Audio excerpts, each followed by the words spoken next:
Bonjour à tous et à toutes, bienvenue pour cette conférence de la formation professionnelle. C'est la deuxième qu'on fait. On avait fait une l'année dernière en collaboration les journaux de la République, L'Éclair et Sud-Ouest. Je suis Nicolas Robière, rédacteur en chef de la République des Pyrénées et de L'Éclair. J'ai à côté de moi Pierre Sabatier, qui est le chef d'agence du Pays Basque pour Sud-Ouest. Et surtout, nous avons autour de nous trois participantes, trois professionnels de la formation. Marianne Gardel, qui est directrice générale de B2LDG Formation. Bonjour. Bonjour. Claudine Urieta-Latourès, dirigeante de Formélis. Bonjour. Bonjour. Et Sylvie Mézingue, présidente de l'école de la deuxième chance. Vous êtes aussi conseillère générale départementale, on dit maintenant, hein, Oui. de Bayonne 1. Vous êtes adjointe au maire de Bayonne aussi et vous avez des activités professionnelles, je crois, également dans la formation. Donc ça sera intéressant. Cette conférence, cette première table ronde sera d'abord consacrée à la reconversion professionnelle. C'est une question qui nous occupe parce que, en effet, depuis la pandémie, mais aussi peut-être pour d'autres causes, et ça vous nous le direz, on a découvert que de plus en plus de Français souhaitaient se reconvertir, changer de métier, très souvent. Dans notre département, le phénomène se confirme par les chiffres. En effet, 2200 personnes ont bénéficié du conseil en évolution professionnelle pour changer de métier ou de carrière en 2021, soit le double de l'année précédente. Est-ce que c'est une tendance ? Est-ce que ce sont les opportunités qui poussent nos concitoyens à vouloir se réorienter ? Comment bien négocier son changement de carrière et comment aussi embrasser une carrière qui nous convienne ? Pour en parler, vous allez nous répondre les unes et les autres. Pierre, peut-être la première question. Oui, je voulais, avec vous, Madame Gardel, du côté de B2LG Formation, je voulais voir comment vous intervenez dans la reconversion professionnelle et qu'est-ce que vous pouvez proposer à travers votre organisme ? Alors, B2LG Formation, qui est basé à Pau, est un centre de formation professionnelle continue pour adultes. Donc, nous faisons principalement des formations de courte durée, qui ne sont pas diplômantes, qui ne sont pas qualifiantes, certaines sont certifiantes, mais pas toutes. Donc, nous intervenons dans la reconversion professionnelle lorsqu'il y a un projet qui a été validé en amont. Ça peut être un projet personnel, la personne a décidé de faire quelque chose. Ça peut être un projet qui a été vu et validé avec Pôle emploi. Et ça, c'est très important. Nous prenons le relais une fois que le projet est validé pour apporter des compétences transverses. Alors, c'est quoi une compétence transverse ? Oui. C'est une compétence qui va aider la personne, peut-être ancien salarié ou ancien chef d'entreprise, à changer de métier et à monter en compétence sur certaines thématiques que l'on trouve en réalité dans tous les métiers. Par exemple, la bureautique. Aujourd'hui, le niveau en bureautique est assez faible en France et on se rend compte que, il faut un ordinateur, il faut savoir se servir d'un ordinateur pour son nouveau métier. Donc, nous intervenons véritablement pour booster les compétences des futurs créateurs d'entreprises ou autres qui vont se reconvertir. Juste simplement, vous nous parliez qu'il fallait une validation de Pôle emploi. Est-ce que ça veut dire que c'est payé par Pôle emploi ? Est-ce que c'est payé par... qui finance en fait ces formations ? Alors, ça dépend en fait. Il y a beaucoup de systèmes de financement. C'est assez long d'en parler, donc je ne sais pas s'il y a un moment dans cette émission consacrée à ça. Il y a beaucoup de leviers pour financer. Généralement, il y a des fonds. Parfois, les reconvertis doivent aussi y mettre de leur poche. Ouais, on en reparlera de toute façon. Et sachez que nous aurons un supplément de 4 pages qui viendront résumer finalement nos tables rondes, mais également donner des conseils pour les gens qui voudraient à la fois se reconvertir ou se former à des métiers qui recrutent. Madame, Madame Urieta, comment vous intervenez dans ce phénomène de reconversion ? Je crois que votre spécialité à vous, et vous allez nous le dire, c'est le bilan de compétences. Oui, alors notre centre de formation Formétis, basé à Jurançon, à Oloron, à Saint-Paul-et-Dax et bientôt à Pau. Nous intervenons sur des prestations plutôt dont le fil conducteur est la qualité de vie au travail et le bien-être au travail. Donc en fait, on propose des formations dans les entreprises sur la sensibilisation des risques psychosociaux, les conférences, des analyses de pratique aussi, des analyses des risques psychosociaux et le bilan de compétences. Voilà, c'est un dispositif qui est qui fait partie d'une loi de 1991, dont je reparlerai tout à l'heure. Notre spécialité, c'est vraiment la santé au travail et la qualité de vie au travail. On a une équipe de psychologues de 8 personnes qui sont spécialisées dans le domaine et des conseillers emploi qui accompagnent le bilan de compétences, tous spécialisés et formés à la souffrance et travail et au haut potentiel, parce qu'il y a une corrélation importante entre la souffrance et travail et le haut potentiel dans les bilans de compétences. Ce que vous appelez haut potentiel, c'est ceux qui sont définis comme tels à l'école, notamment, c'est ça? Exactement. C'est les talents. Ce qu'on appelait les surdoués. C'est ça. Ouais. C'est ça. Voilà. D'accord. Du côté de l'école de la deuxième chance, Sylvie Mézin, vous êtes... alors la reconversion, ça fait partie de votre ADN, puisque ce sont souvent des jeunes que vous avez qui sont pas les plus familiers de l'école, on va dire, ou en tout cas qui s'en détachent, mais qui veulent évidemment réussir. Et comment vous pouvez les aider? Voilà, alors nous, c'est vrai qu'on est à la fois sur la reconversion, mais surtout sur la conversion, en fait. Puisque nous, l'école de la deuxième chance, donc c'est une école départementale qui a 2 sites et une antenne. Donc on a un site à Pau, à Bayonne et une antenne à Mourinx. Donc c'est un déploiement qui s'est fait grâce à notre président Jean-Jacques Lasserre qui a instauré ce process, et on a commencé par Mourinx et on a installé les 2 antennes de Pau et de Bayonne, malheureusement juste avant le Covid, puisque Bayonne a ouvert en novembre 2019 et Pau en janvier 2020. Bon, donc c'est vrai qu'on est 2 années un peu compliquées. 2 années un petit peu compliquées, mais l'intérêt de l'école de la deuxième chance, c'est qu'elle s'adresse à des jeunes qui sont qui n'ont pas trouvé leur place dans le système scolaire français, qui en fait ont été déscolarisés, qui n'ont pas de qualification et qui sont quand même un peu en rébellion avec tout ce qui peut être de la formation de l'autorité, etc. Donc nous avions les jeunes de 18 à 25 ans. Et là, il y a deux nouvelles démarches dues à l'État, qui fait que nous accueillons maintenant des 16-18 avec l'obligation de formation des jeunes.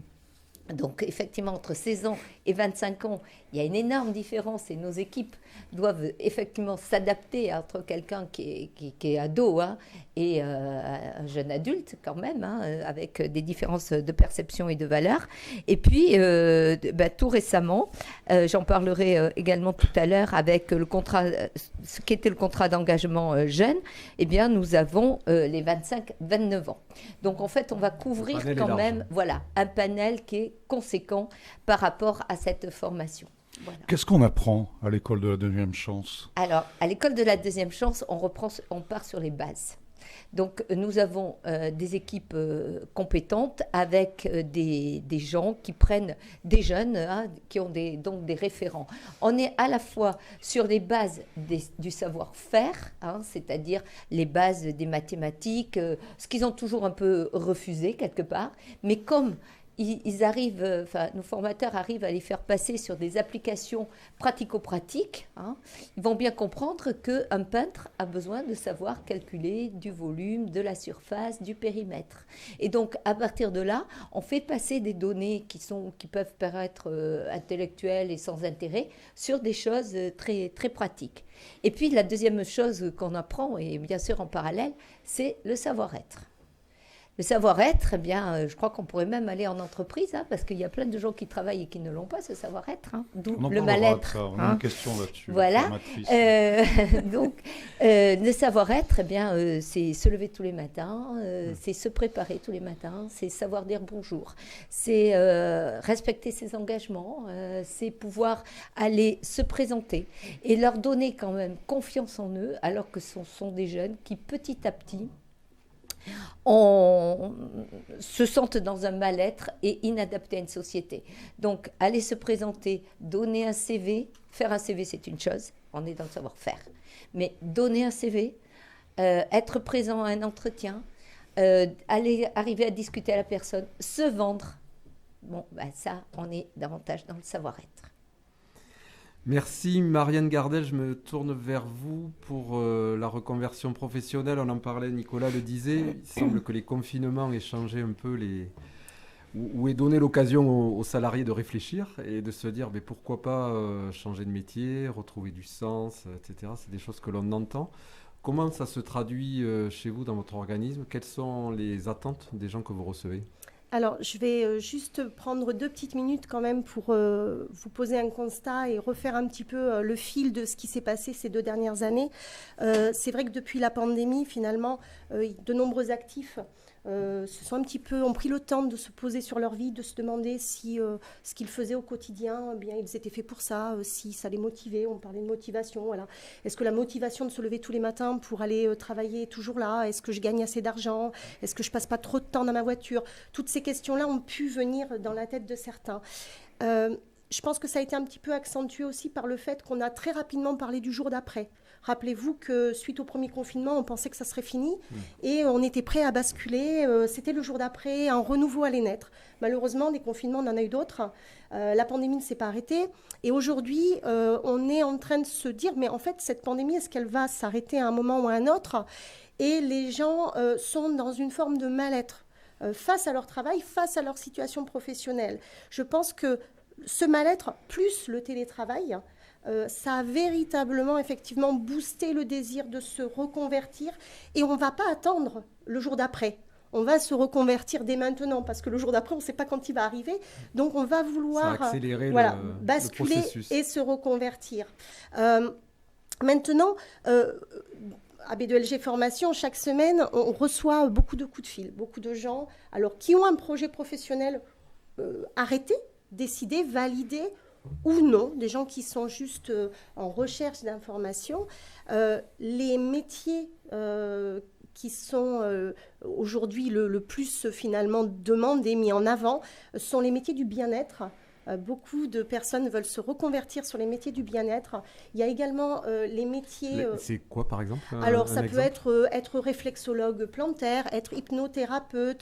La semaine dernière, j'ai eu un monsieur qui était manager de grande distribution et qui se lance dans la voyance en téléconsultation. Vous voyez le grand écart qu'il peut y avoir. Alors, vous ne délivrez pas des diplômes de voyance. Alors non, il faut attendre quelques années pour être sûr. Tout à fait. Mais en fait, notre rôle... en tant que centre de formation, ça n'est pas de juger du choix de cette personne, mais de l'informer, de la conseiller et quand on peut de l'accompagner pour que ce projet réussisse. Donc le bien-être, c'est pas évident. Souvent on court après son propre bien-être. Il y a également tous les métiers à temps partagé. Ça veut dire à se mettre à son compte aussi. Ça veut dire se mettre à son compte, tout à fait. C'est une autre démarche. Oui, tout à fait. Les métiers à temps partagé, par exemple les secrétaires à temps partagé, c'est très tendance. Les community managers, il n'y a pas de diplôme pour ça. Et on se met à son compte. Et la formation professionnelle. De nombreuses personnes se disent mais moi, je sais plein de choses, en fait. J'ai fait 30 ans dans cette boîte, je suis capable de gérer une équipe. Je vais devenir formateur en management. D'accord, pourquoi pas? Le projet est là, mais il faut se donner les moyens derrière de mettre ce projet en marche et surtout de réussir dans ce projet. Donc nous, on va intervenir à ce moment-là, en fait, pour poser un bilan, pour définir en fait le manque de compétences transverses qu'il peut y avoir, et puis des fois freiner un petit peu dans notre discours en disant « Êtes-vous sûr de vouloir faire ça ?» Voilà. D'accord. Claudine Urrieta-Latourès, est-ce que vous constatez, vous, ce besoin, cette envie de reconversion? Vous arrivez très tôt dans le processus, puisque vous, votre spécialité, c'est le bilan de compétences. Peut-être qu'il faudrait d'abord expliquer ce que c'est que le bilan de compétences. Oui, alors le bilan... pour répondre à la première question, on constate une évolution très significative depuis les derniers mois. Alors ça s'explique de plusieurs façons. La première, c'est l'incertitude du contexte économique, bien sûr. La crise sanitaire a mis en évidence que certains secteurs d'activité pouvaient être très impactés brutalement par la perte d'emploi et du coup, notamment la restauration, l'hébergement, l'industrie, ici, chez nous. La deuxième chose, c'est le contexte économique et géopolitique. Pour nous, il est violent. Autrement dit, depuis près de 20 ans, on vit la mondialisation avec elle a produit une concurrence exacerbée, ça a généré des entreprises qui sont en flux tendu, des organisations de travail qui doivent mutualiser, rationaliser, en générant des conséquences sur la santé des individus, des salariés, à qui on demande de faire beaucoup plus avec beaucoup moins de moyens. Et du coup, on constate des violences au travail sur le harcèlement moral, le burn-out, des demandes de rupture conventionnelle, des inaptitudes, aussi beaucoup. Le troisième point, c'est cette violence du système économique qui met à mal les valeurs du travail et qui amène les salariés à perdre du sens, le sens même du travail, et qui remettent en question l'exercice même du métier. Et puis après, c'est aussi faire un point sur la carrière. Nous, notre population, c'est plutôt des gens qui ont passé 35 ans et qui ont saisi des opportunités à la sortie de leurs études et qui, 20 ans après, se disent « Bon, est-ce que je vais faire ça toute ma vie ou est-ce qu'il y a une possibilité de faire autre chose ? Et donc, est-ce que l'herbe est plus verte ailleurs ?» Ouais. Rassurez-nous, dans le public que vous recevez, il n'y a pas que des gens qui se sentent en échec ou en souffrance du travail. Il y a aussi des gens, comme vous dites, qui sont en quête de des sens gens et qui veulent vraiment se reconvertir parce qu'ils en ont... Totalement. Mais c'est pas lié qu'à un échec ou au harcèlement. Enfin, alors, non, c'est un choix aussi, c'est un choix délibéré. Mais en fait, quand même, 55% des demandes de bilan de compétences, alors chez nous, chez Formetis à Jurançon, notre spécialité, c'est la santé au travail, c'est de la santé à souffrance au travail quand même. Et une des portes de sortie, c'est le bilan de compétences, c'est ça ? En fait, comment on sort de l'entreprise quand on souffre au travail ? Et le bilan de compétences, donc, il doit servir à retrouver du pouvoir d'action sur la situation pour pas somatiser, tomber malade. Donc, il faut savoir que le bilan de compétences, dans tous les cas, c'est retrouver du pouvoir d'action sur la situation. Alors, c'est quoi le bilan de compétences ? C'est un dispositif de reconversion professionnelle. C'est une loi de 1991 qui dit que chaque salarié, qu'il soit salarié du privé ou du public, peut, et les demandeurs d'emploi aussi aujourd'hui, peuvent analyser leurs compétences, leurs aptitudes et motivations en vue de se projeter sur un nouveau projet professionnel. Voilà, ou une formation. Et donc, il doit être accompagné, c'est la question, par des professionnels ayant une expérience significative dans le domaine, c'est-à-dire au moins dans le travail.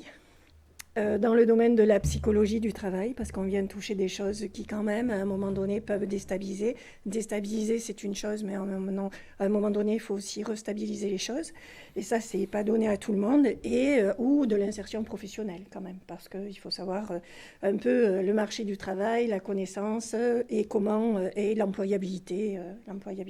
Comment vous faites ? Vous passez du temps avec le salarié ? C'est des questionnaires, c'est ça ? Alors, pas du tout. Non, pas du tout. Pas du tout. La preuve que j'en ai pas fait. Un bilan de compétences, c'est... Pas un QCM. Non. La personne, alors ça, c'est surtout à bannir. La personne arrive avec une problématique. Voilà, j'ai ce problème-là. Alors, ce dont on vient de parler, ce que je viens d'évoquer. J'ai ce problème-là, comment je peux trouver ce levier d'action et donc comment je peux faire. Et donc là, c'est plutôt de l'entretien individuel, 24 heures maximum, mais ça peut être un bilan 9 heures aussi, c'est selon le besoin de la personne. Voilà, et on va aider la personne à y voir plus clair sur sa situation et à trouver des leviers pour se sortir de cette impasse. Il ne faut pas que ce soit une impasse. Ça, c'est très important, parce que quand il y a impasse, il y a somatisation. Quand il y a somatisation, il y a maladie. Et à la fin, il y a quoi alors ? Finalement, qu'est-ce que vous remettez ? Ce bilan donne des idées ou des conseils vers une reconversion professionnelle ? Alors, les gens qui viennent, les bénéficiaires, on les appelle, qui viennent dans nos bilans de compétences, trouvent eux-mêmes leurs solutions. Et c'est l'accompagnement qui permet de leur donner, alors de leur poser les bonnes questions.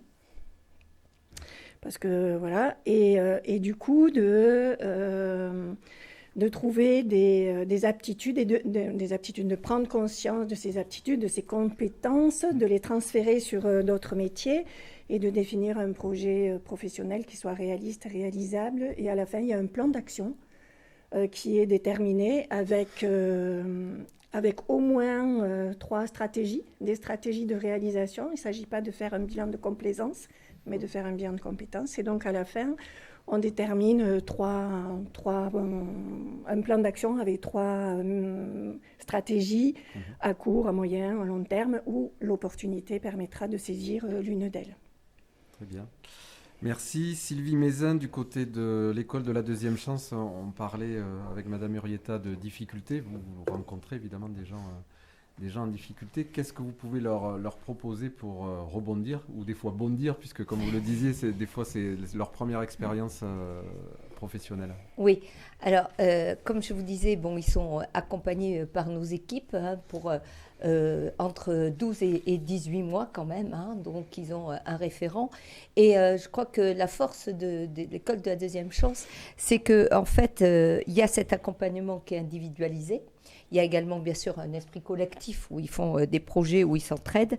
Et il y a un développement des apprentissages et une valorisation des acquis pour leur redonner confiance. Et puis, il y a l'expérience en entreprise avec un rythme très élevé, puisqu'ils ont un stage par mois.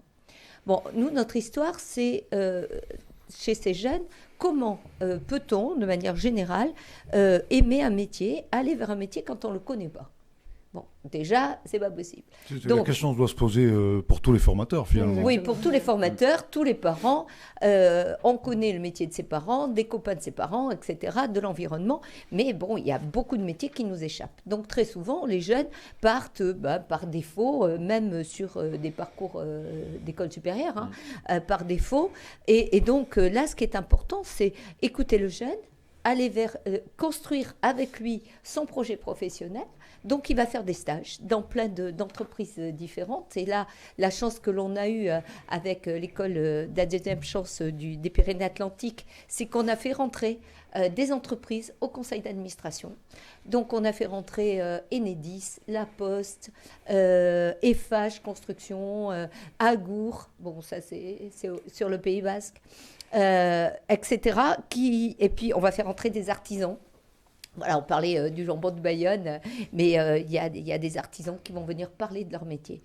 Et à ce moment-là, on fait les jeudis de l'entreprise. Nos chefs d'entreprise viennent leur parler, simplement, avec des mots, et souvent avec des mots passion.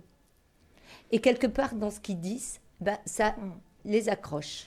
Oui, puis ça permet de franchir la frontière où on se dit, oh là là, on va voir un patron, ça va être compliqué, on ne sait pas quoi lui dire. Et là, c'est le patron qui vient, qui est en jean, qui leur parle avec ses mots et qui leur explique que avec des métiers en tension, comme nous avons dans le bâtiment, on peut tout à fait, effectivement, on rentre peut-être maçon, dans le bâtiment, ce qui n'est pas très bien considéré parce qu'il y a l'image du métier aussi qui est importante chez les jeunes. Comment ça, tu vas faire maçon? Bon, ça a un côté un peu dénigrant, à tort.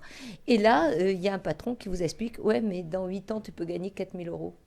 Donc, effectivement, tu peux monter. Et là-dessus, comme ils disent, ah oui, effectivement, ça peut le faire. Voilà.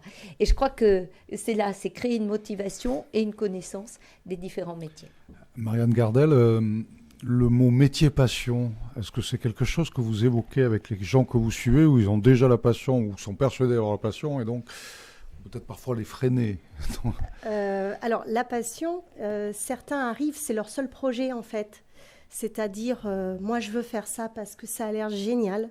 Ils se sont pris de passion, passionnés pour quelque chose, et ils sont persuadés que parce que c'est leur passion, ils vont être formidables dans ce métier et ils vont réussir. Ça arrive, on essaye de freiner un petit peu et de rationaliser la passion. C'est pas très chouette de dire ça, mais la réalité de la vie professionnelle, c'est que très rapidement, la passion s'en va et on est dans le dur du métier. On voit les gens arriver avec des étoiles dans les yeux et parfois, notre rôle, c'est aussi un petit peu de freiner ça et de dire, vous savez, le métier n'est pas que comme ça. La semaine dernière, j'ai accueilli une stagiaire Pôle emploi qui veut devenir formatrice. Et elle a passé 3 jours avec moi. Je lui ai fait voir un maximum de choses. Et je lui ai conseillé à la fin de peut-être travailler en petite enfance et de faire du soutien scolaire. Voilà. Et c'est aussi notre rôle de savoir repérer, puisque ce sont nos métiers, pour la formation, pour ma part, mais de savoir repérer, de savoir freiner, de dire « Ok, mais peut-être que ce n'est pas fait pour vous ».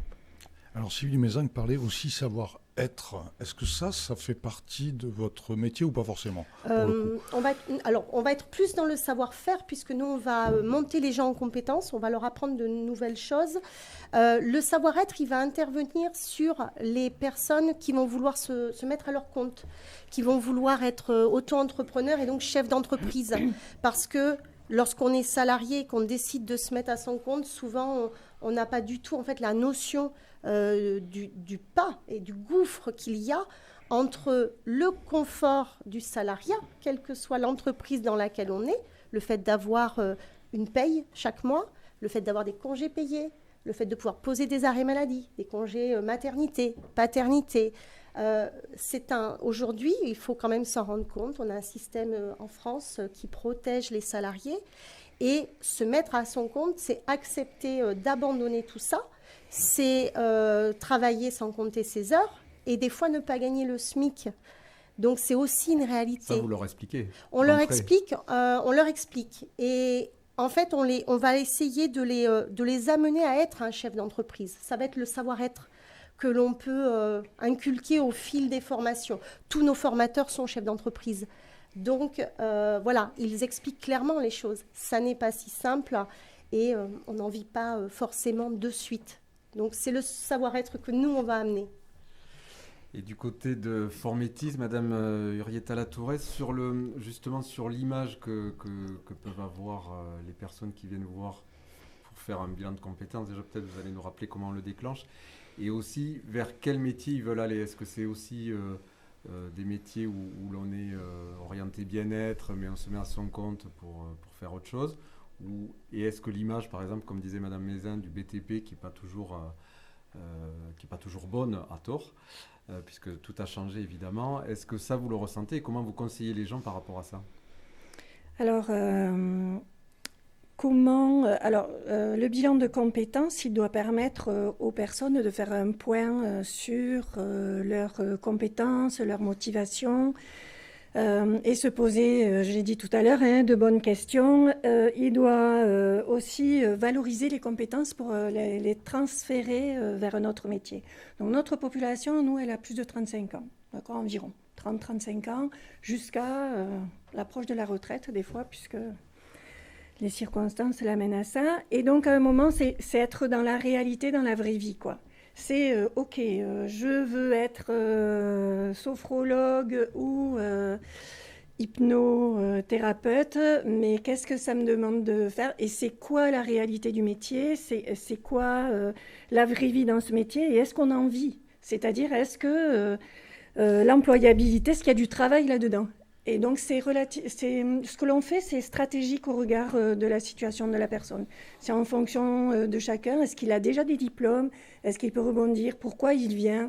Est-ce qu'il suffit de transférer vers autre chose? Ou est-ce que c'est, voilà, j'ai toujours rêvé de faire ça, est-ce que je peux faire ça? Eh bien, on y va. Et par exemple, sur les métiers manuels, comment la personne peut se décréter, entre guillemets, manuel ou pas? Ça ne s'invente pas. Moi, par exemple, je ne pourrais pas faire ça.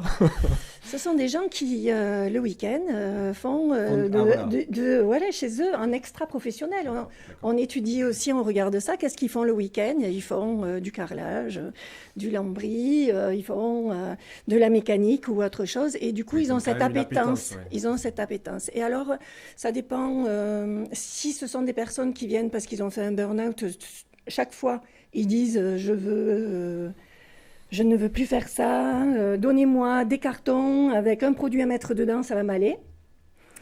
Ensuite, s'ils sont venus parce qu'ils avaient souffert au travail, ils veulent surtout plus de chefs et donc ils vont devenir chefs d'entreprise. Donc du coup, ils vont s'installer à leur compte.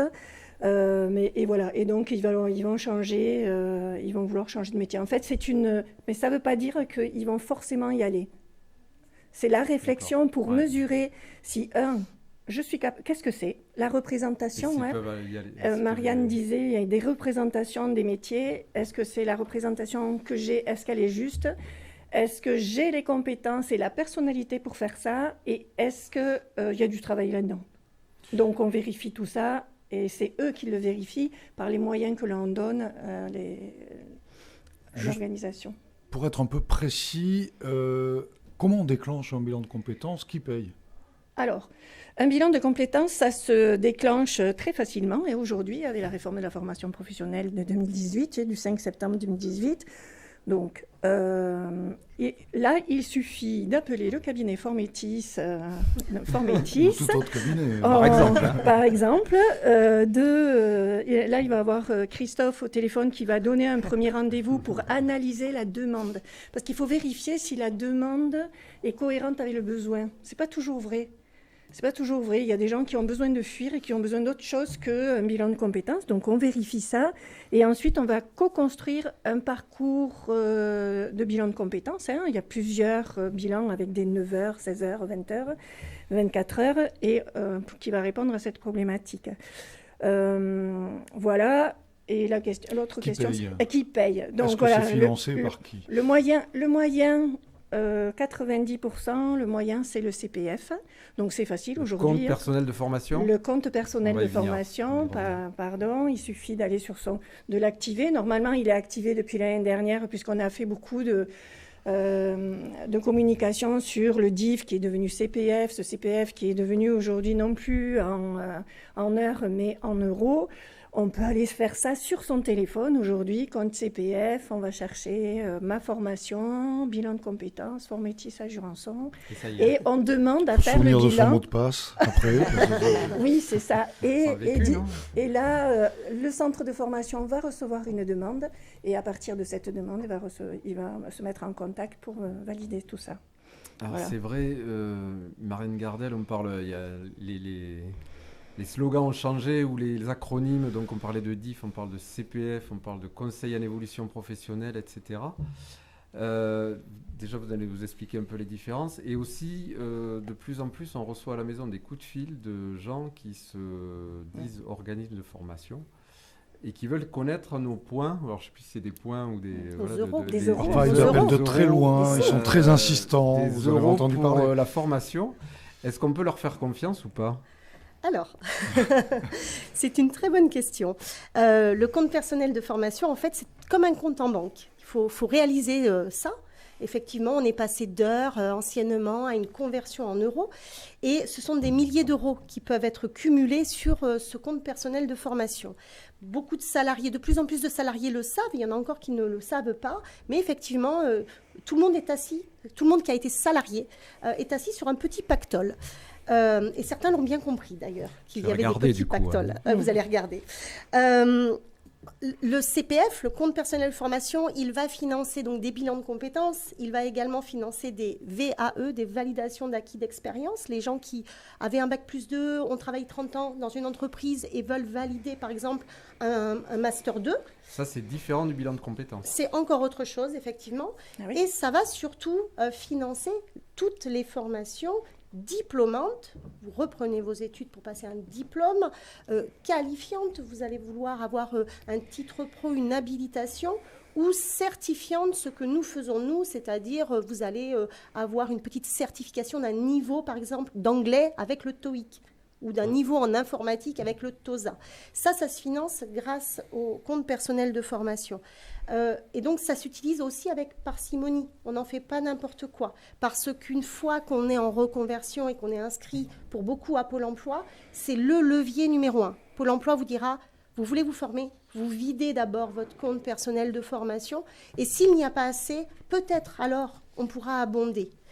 Or, il y a des gens aujourd'hui, effectivement, qui ont reçu des coups de fil et qui n'ont plus rien sur leur compte de formation. Et donc, c'est dramatique. Il ne faut pas leur faire confiance. Non, il ne faut pas leur faire confiance. C'est une poule aux œufs d'or. La formation professionnelle est devenue une poule aux œufs d'or. Quand il y a de l'argent, il y a de l'arnaque.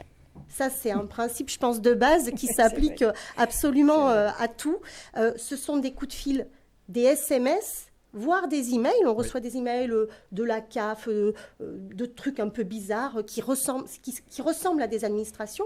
Tout ça, c'est crapuleux, tout simplement. Carrément crapuleux. C'est crapuleux. Les gens, qu'est-ce qu'ils font ? Ils vous proposent des formations quand même. Alors, on vous appelle. Ouais, moi, je joue beaucoup avec eux quand j'ai le temps. On vous appelle et effectivement, on vous demande d'abord d'entrée de jeu. Non pas si vous avez un besoin en formation, mais combien vous avez sur votre compte. Donc ça, c'est la première alerte. Est-ce que vous avez activé vos droits ?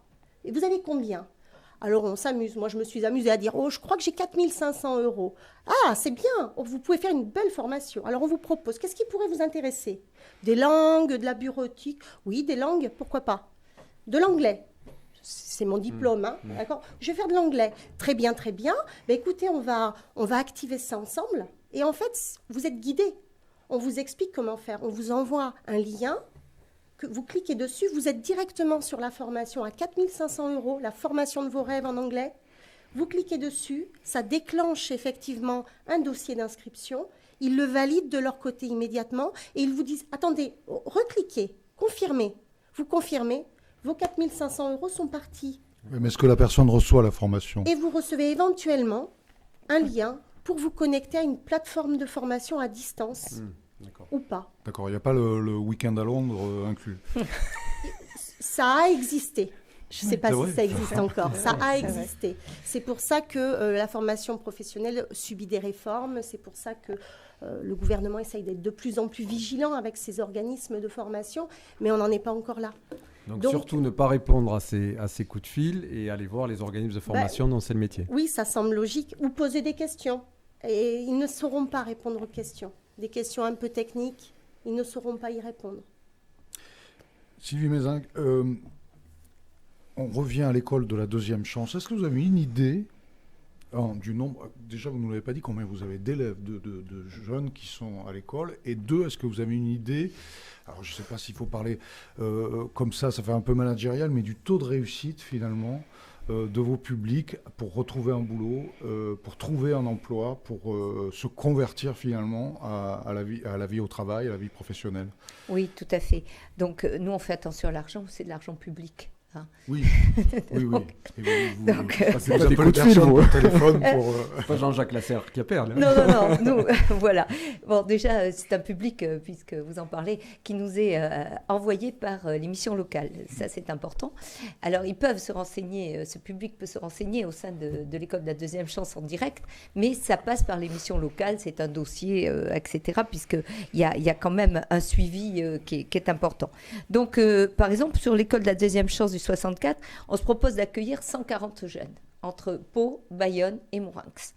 Donc sur ces jeunes-là, donc on a eu donc en 2021, sachant que nos chiffres sont faibles dans la mesure où on a été quand même très impacté par la Covid et donc nos jeunes ne pouvaient pas aller en entreprise, nous avons eu 52 jeunes qui ont trouvé une issue positive à la suite de l'école de la deuxième chance. 50%, quoi. Voilà, 50%, ouais. Mais nous augmentons ce chiffre à 69% quand on tient compte d'un accompagnement post-parcours. C'est-à-dire qu'ils ont fini leur parcours, mais ils continuent à être suivis. Et là, effectivement, on fait monter notre taux. Et on parlait tout à l'heure des images un peu globalement des métiers. Mais voilà, par exemple, nous avons eu sur l'école de la deuxième chance du 64, nous avons eu 2 jeunes filles qui ont voulu être carrossières. Voilà. Et c'est vrai que ce sont des choses qu'on ne dit pas forcément quand on a 14 ans. Parce que tout le monde me dit carrossière, mais bon, franchement, ça ne va pas te donner une image ni très féminine, ni très positive. Eh bien, elles exercent dans son métier. C'est un métier en tension et c'est un métier dans lequel il y a des débouchés. Parce que quelque part, ça aussi, pour nous, c'est important. On n'est pas là pour former des jeunes, pour vraiment leur donner la motivation. Il faut qu'ils rentrent, et c'est le but de l'école de la deuxième chance, soit sur un CDI, soit sur un CDD, soit en alternance ou en formation. Et il y a une grosse entreprise de Pau, notamment, je pense à Terega, qui justement a embauché tout dernièrement du CDI en connaissant justement les jeunes de l'école de la deuxième chance. Les métiers qui recrutent, ce sera le thème de la deuxième table ronde de cette conférence de la formation. Je crois que Pierre, vous avez la dernière question et la lourde responsabilité de conclure ce débat. Absolument. Mais oui, je vais vous poser la même question à toutes les trois. Que diriez-vous à des salariés qui rêvent de changer de métier, à des jeunes qui ne savent pas vers où aller ? Alors, Moi, je crois Oui, que, allez-y, hein. voilà, moi, Gardez d'abord, la main. ouais, je sais que c'est un phénomène culturel qui est assez nouveau en France, hein, mais c'est un phénomène très connu de l'autre côté de l'Atlantique, notamment aux USA. Est-ce qu'il y a des facteurs, comme vous le signifiez, avec la sécurité de l'emploi qu'on a en France? Mais enfin, quand même, maintenant, il faut bien se dire que le travail à vie n'existe plus, n'existera plus, et qu'il faut pouvoir envisager des formations et des reconversions. Donc on est dans un changement de valeur du travail, ça depuis de nombreuses années. Les nouvelles générations, X, Y, Z, comme on les appelle, n'ont pas du tout cette même conception, mais c'est vrai que aux US, hein, notamment, c'est quelque chose de très courant. On fait des études et après on s'en va vers des métiers manuels. Donc nous, l'école de la deuxième chance, on en parlait tout à l'heure avec notre directeur, on est très content de toutes les émissions qui passent au niveau de la cuisine, au niveau de la boulangerie, voilà. C'est une Pourquoi? belle promotion. Ce sont des très belles promotions pour ces métiers manuels. Et c'est vrai que quelque part, eh bien, je crois que tout le monde a sa chance. Je crois aussi que tout le monde doit être dans l'expression de soi, d'en donner du sens à sa vie et à son travail, sachant qu'on a tout à fait le droit de pouvoir en changer. Donc il ne faut pas hésiter. École de la deuxième chance au début, des entreprises de formation ensuite, des transformations au niveau des Bac+2 en Bac+5. Je crois que quand on est dans le raisonnable, il faut pouvoir donner cette possibilité aux gens. Madame Urieta Latourès, du côté de Formétis, comment vous faites rêver les jeunes? Alors oui, je suis tout à fait d'accord avec ce que dit Madame Mézeng. Le bilan de compétences, donc, hein, puisque c'est de ça que je parle aujourd'hui, c'est important pour toutes les personnes, tous les salariés. Ça s'inscrit dans l'esprit de la loi quand même qui dit qu'on peut choisir aujourd'hui son avenir professionnel, hein, c'est ça, et se former tout au long de la vie. Donc ça, c'est important.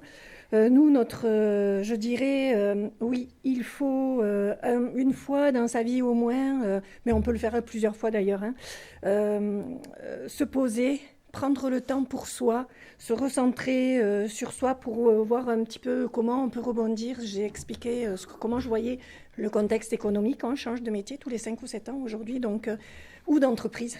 Donc, en fait, il faut savoir rebondir. Et nous, dans nos bilans, on amène les moyens d'acquérir une méthodologie pour ça et pour s'orienter tout au long de la vie. Et c'est un outil aussi d'aide à la décision.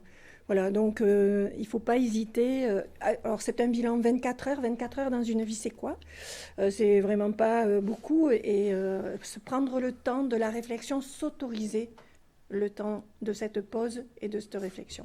Marianne Gardel, la même question. Qu'est-ce que vous diriez à des salariés qui rêvent de changer de métier, qui n'osent pas franchir le pas, à des jeunes qui hésitent aussi sur la voie professionnelle? Alors, pour ceux qui font le choix de changer de métier et de se reconvertir, le conseil que je donnerais, c'est de ne pas faire ça sur un coup de tête. Ou sur un coup de fil. Sur un coup de fil. On ne se reconvertit pas sur un coup de tête et on ne change pas de métier en claquant des doigts. Je pense qu'il faut effectivement prendre le temps de la réflexion, être rationnel, sortir de la passion et être rationnel, et surtout se faire accompagner.